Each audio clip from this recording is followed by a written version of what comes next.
à nouveau réunis pour louer le Seigneur, à nouveau réunis de même cœur. Nous sommes l'Assemblée chrétienne Les Rameaux d'Olivier. Nous sommes à Arles et à Nîmes et aussi à Saint-Ambrois.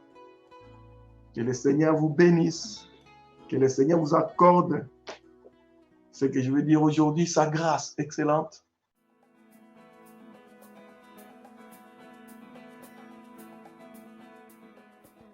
Aujourd'hui, nous allons parler de la grâce. La grâce. Ah oui, ce mot, nous attendons souvent partout la grâce. La grâce est une faveur imméritée.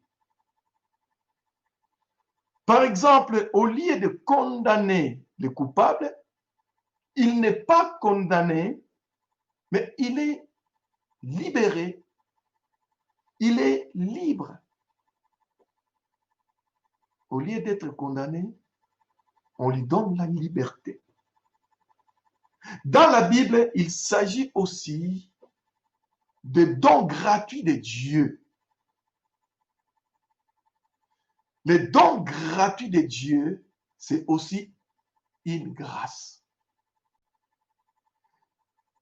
Le mot grâce dans la Bible a plusieurs significations. Nous allons voir la grâce de Dieu comme son amour, sa bonté et sa bienveillance. Lisons maintenant dans Jean 3, 16 à 17. Car Dieu a tant aimé le monde qu'il a donné son Fils unique, afin que quiconque croit en lui ne périsse point, mais qu'il ait la vie éternelle. Dieu, en effet, n'a pas envoyé son Fils dans le monde pour qu'il juge le monde, mais pour que le monde soit sauvé par lui. Mais bien aimé, lorsque nous voyons ce passage, nous voyons bien la grâce de Dieu. Alors que le monde devrait être condamné à être détruit, mais Dieu va faire une action extraordinaire. Dieu va envoyer son Fils unique pour ne pas juger le monde, mais pour que le monde soit sauvé par lui. La grâce de Dieu s'est manifestée par son amour. Vous voyez? Qu'est-ce que Dieu a fait? Il a donné son Fils unique, afin que celui qui croit en lui ne périsse point, mais qu'il ait la vie éternelle. Dans cette grâce, son Fils unique, celui qui aime autant, il a donné pour les coupables, au lieu que les coupables soient châtiés, condamnés, mais les coupables ont été graciés par son Fils Jésus-Christ. Dans cette histoire, Dieu donne par son amour ce qui lui a été très cher, son Fils unique. Qui, parmi les hommes, peut donner son Fils l'unique, celui qui est précieux, pour prendre la place des coupables? Selon les hommes, mes bien-aimés, on peut dire qu'on peut faire du bien pour un juste, mais Dieu a fait du bien pour les coupables. Mais bien-aimés, dans Tite 3, 4 à 7 nous dit, mais lorsque la bonté de Dieu, notre Sauveur, et son amour pour les hommes ont été manifestés, il nous a sauvés. Non à cause des œuvres de justice que nous aurions faites, mais selon sa miséricorde, par les baies de la régénération et le renouvellement du Saint-Esprit. Il l'a répandu sur nous avec abondance par Jésus-Christ notre Sauveur, afin que, justifiés par sa grâce, nous devenions héritiers dans l'espérance de la vie éternelle.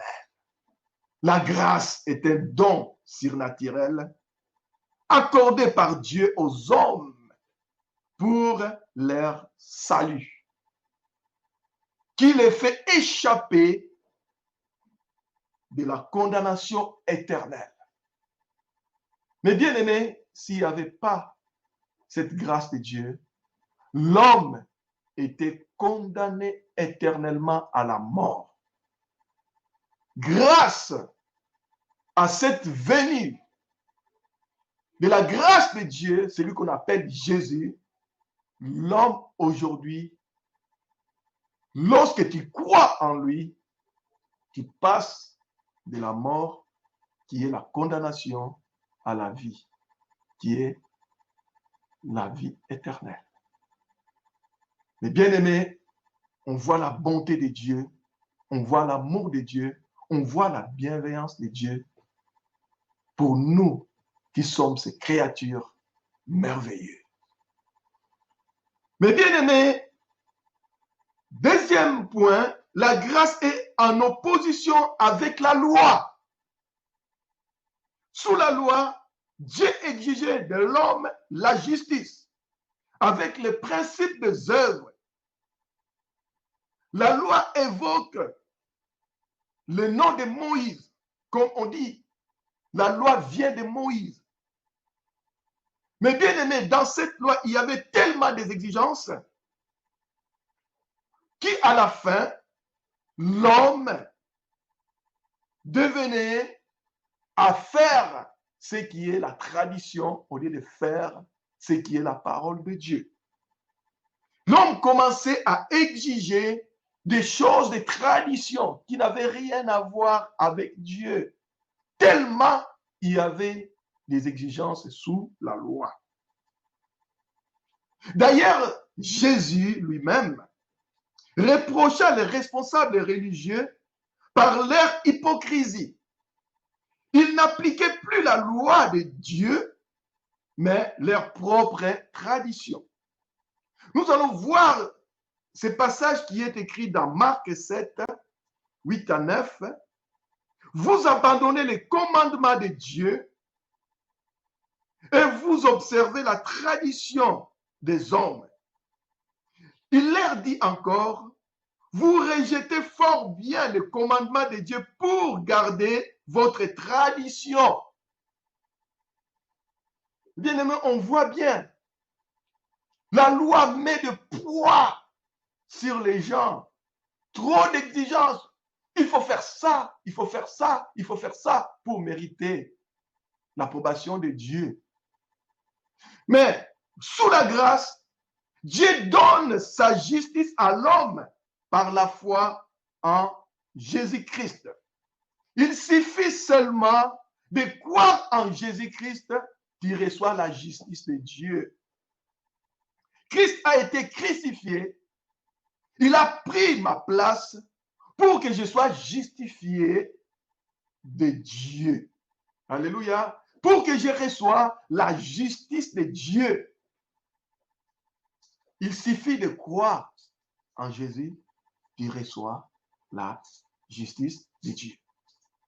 Dans 1 Pierre 3, 18, il est écrit, il a souffert une fois pour les péchés, lui juste, pour les injustes. Ce que nous appelons la grâce de Dieu incompréhensible. Incompréhensible. Comment comprendre cela? On ne peut pas. Humainement parlant, on ne peut pas. On ne peut pas comprendre cette grâce. Dieu qui va sacrifier un innocent pour les coupables. C'est ça, la grâce de Dieu. Mais bien aimé, on peut être sacrifié pour un juste. C'est honorable. Mais être sacrifié pour les injustes, je peux vous dire que ce n'est pas honorable, mais Dieu a fait grâce à cela.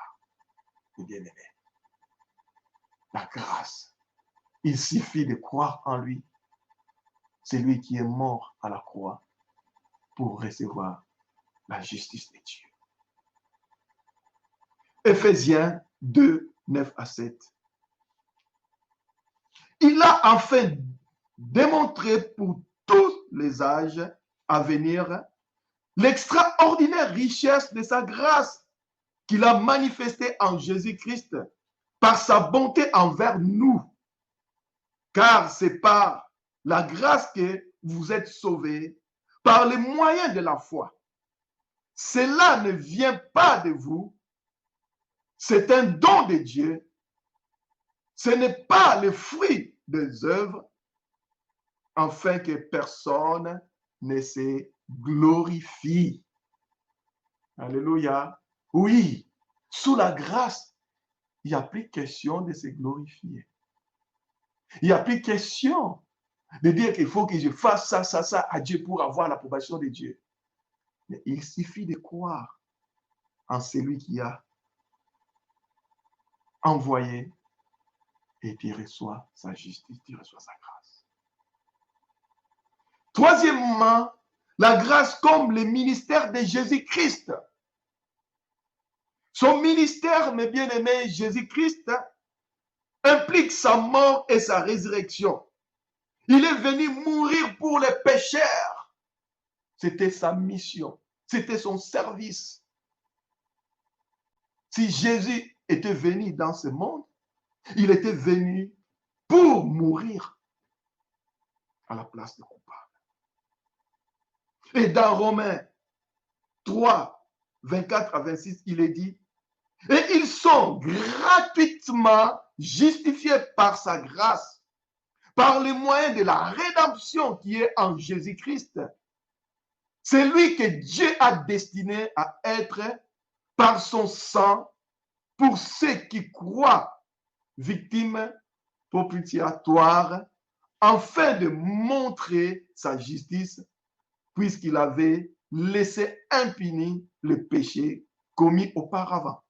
Au temps de sa patience, il montre ainsi sa justice dans le temps présent, de manière à être juste tout en justifiant celui qui a la foi en Jésus-Christ.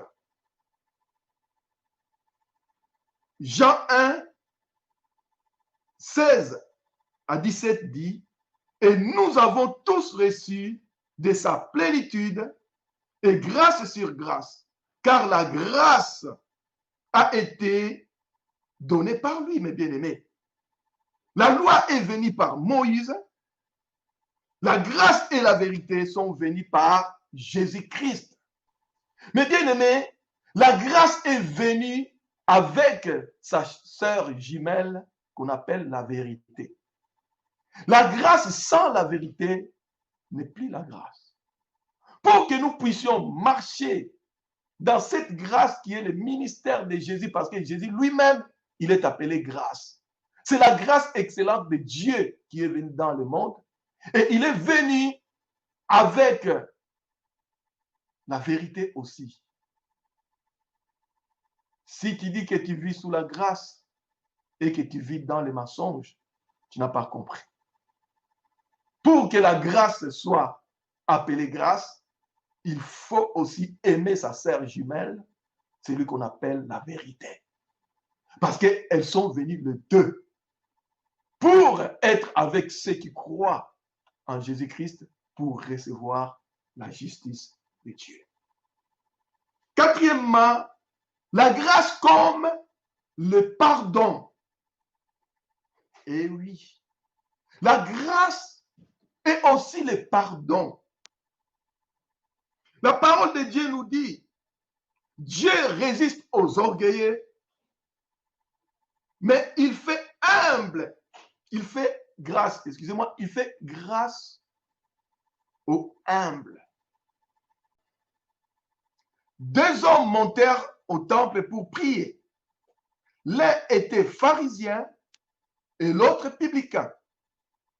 Les pharisiens, debout, priaient ainsi en lui-même. Oh Dieu, je te rends grâce de ce que je ne suis pas comme le reste des hommes qui sont ravisseurs, injustes, adultères ou même comme ces publicains. Je jeûne 2 fois par semaine, je donne la dîme de tous mes revenus. Et puis, de l'autre côté, il y avait un publicain. Le publicain, se tenant à distance, n'osa même pas lever les yeux au ciel. Mais il s'est frappé la poitrine en disant, « Oh Dieu, sois apaisé envers moi, qui suis un pécheur. » Et Jésus va rajouter, « Je vous l'ai dit, celui-ci descendit dans sa maison justifié plutôt que l'autre, car quiconque se lève sera abaissé et celui qui s'abaisse sera élevé. » Mais bien aimé, ici nous voyons bien que le publicain a été justifié parce qu'il était humble. Dieu résiste aux orgueilleux, mes bien-aimés. Mais Dieu fait grâce aux humbles. La plus grande demande, mes bien-aimés, que Dieu nous demande, c'est d'être humble. D'être humble. Et même Jésus, si aujourd'hui il a été élevé, parce qu'il s'est humilié. Je n'ai pas dit l'humiliation, il faut que tu sois la serpillère des autres, tout ça. D'être modeste. De ne pas avoir la plus haute opinion de soi-même. Dieu fait grâce aux humbles. Mais bien aimé,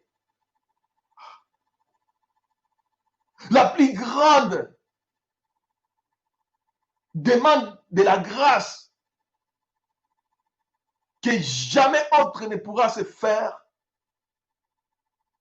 c'est la demande de Jésus-Christ à la croix de Golgotha. Mais bien aimé, cette demande, si Jésus ne l'avait pas faite,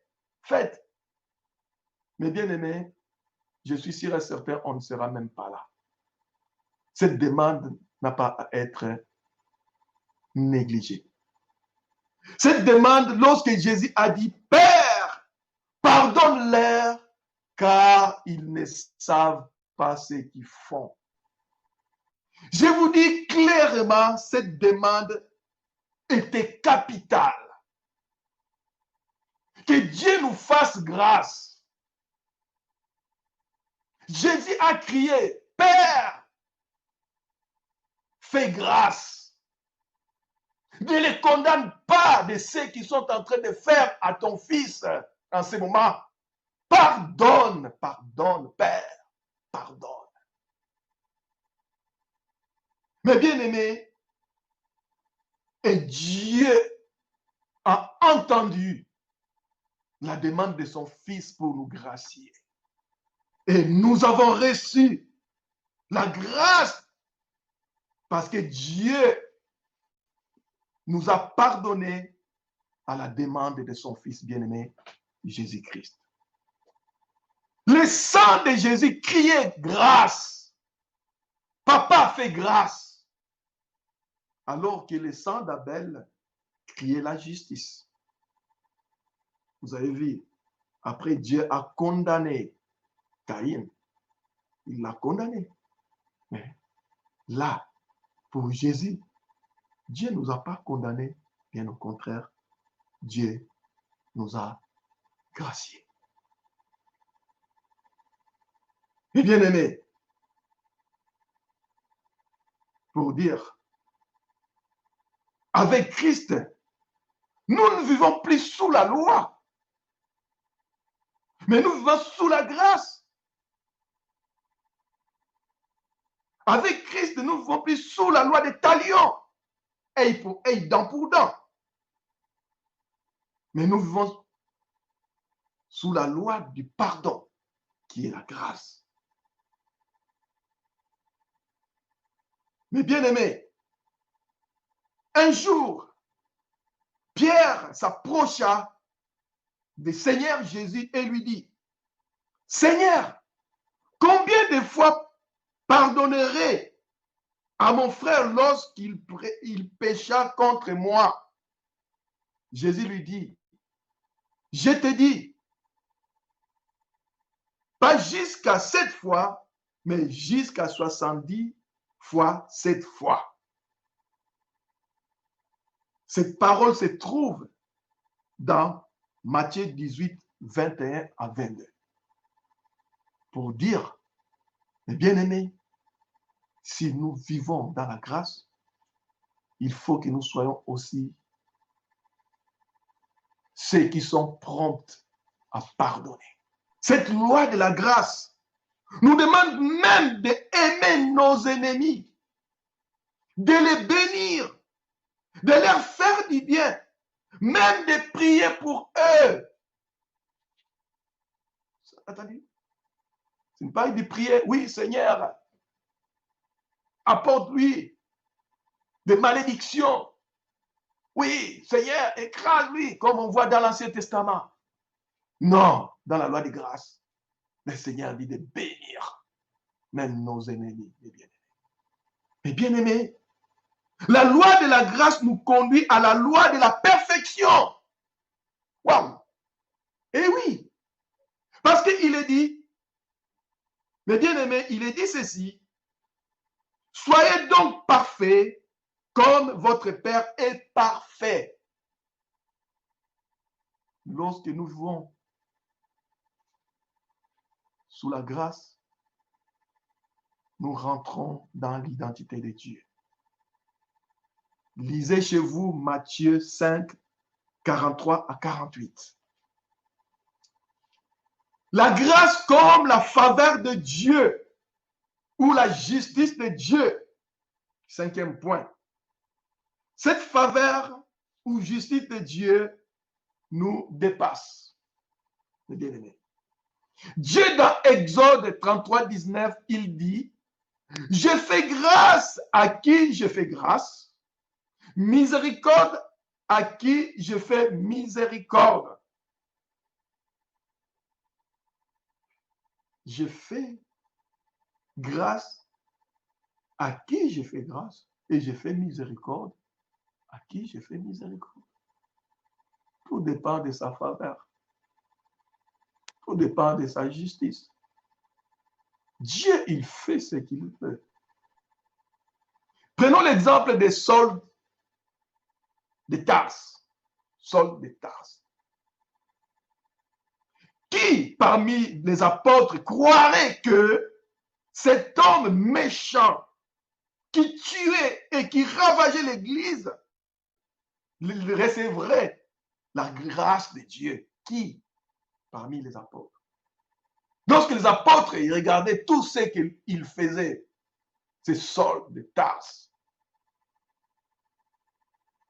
On ne pouvait pas imaginer que cette personne pourrait avoir la faveur de Dieu. Alors qu'il respirait encore la menace et le meurtre contre les disciples de Jésus, sur le chemin de Damas, Dieu s'arrêta dans sa folie meurtrière. Mes bien-aimés, comment comprendre ça? Alors qu'il avait même respiré la mort d'Étienne, il était content d'aller prendre des dossiers des uns des autres pour les ramener au sacrificateur, pour qu'on les tue. Mais là, sur les chemins de Damas, Dieu va l'arrêter dans sa course. Il va l'arrêter dans sa course, non pour qu'il soit condamné, mais pour qu'il soit gracié. La grâce de Dieu, la faveur de Dieu.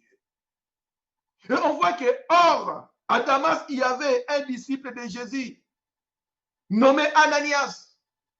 Le Seigneur lui dit, en vision, va dans la maison de Judas. chercher un nommé Saül de Tarse. Mais bien aimé, lorsque Ananias a entendu cela, il a eu peur. Lorsqu'il a entendu ce nom faisait la terreur parmi les chrétiens. Le nom de Saül de Tarse. Ananias, en écoutant ce nom, il a dit non, Seigneur. Il a eu peur. Il avait toute la raison d'avoir peur.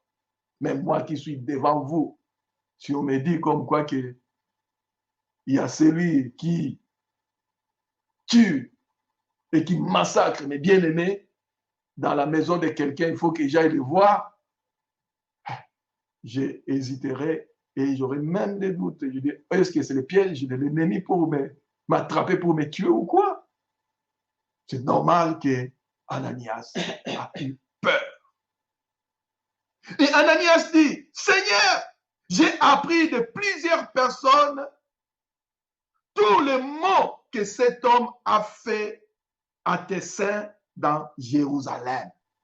Mais le Seigneur lui dit, va, car cet homme est un instrument que j'ai choisi pour porter mon nom devant les nations, devant les rois, devant les fils d'Israël. Et je lui montrerai tout ce qu'il doit souffrir pour mon nom. Alléluia. Le choix de Dieu, la faveur de Dieu qui dépasse ce que les hommes peuvent penser. Je fais grâce à qui je fais grâce. Mais bien aimé, si nous regardons ce que Paul a fait, c'est extraordinaire. Extraordinaire.